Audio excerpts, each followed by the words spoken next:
It's Happy Thursday today.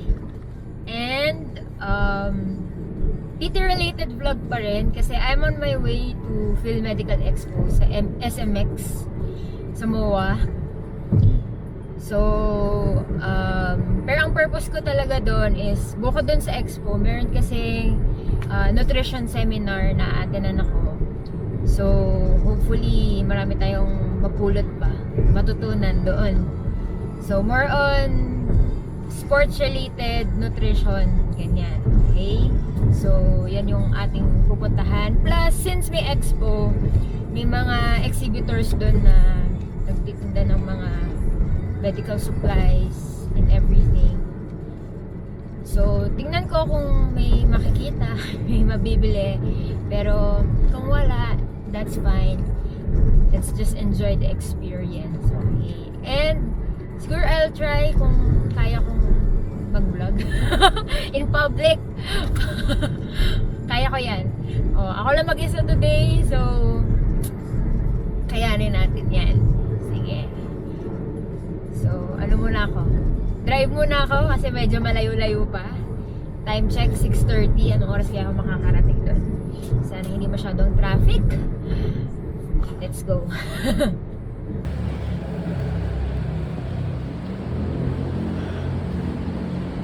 Maaga ko dumating. Sakto lang pala.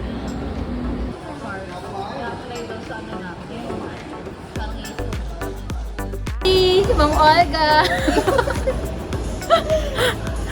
Okay, dalawa yung registration.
PTA.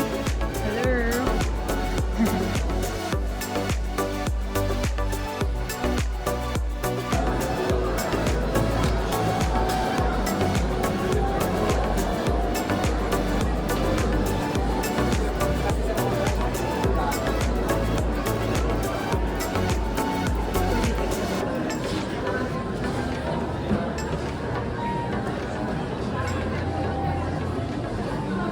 Na po ang summit. Meron tayong 1 box of Oreo and a lot of goodies.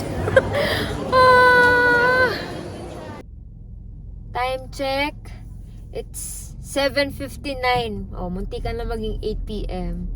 I am finally home.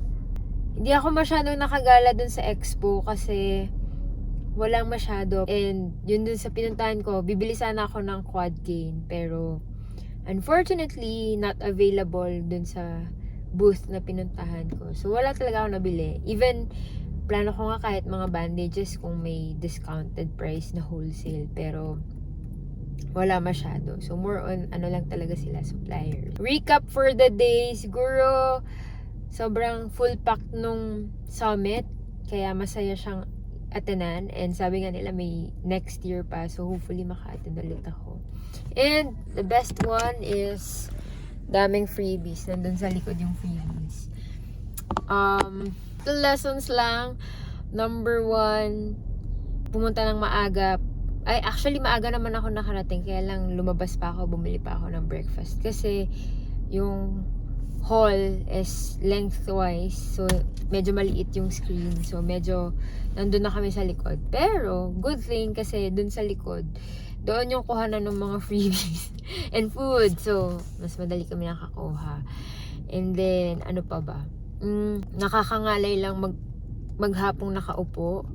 Yun lang yung disadvantage kapag mga summit and seminars lang. Sobrang passive ng participants na nakaupo lang.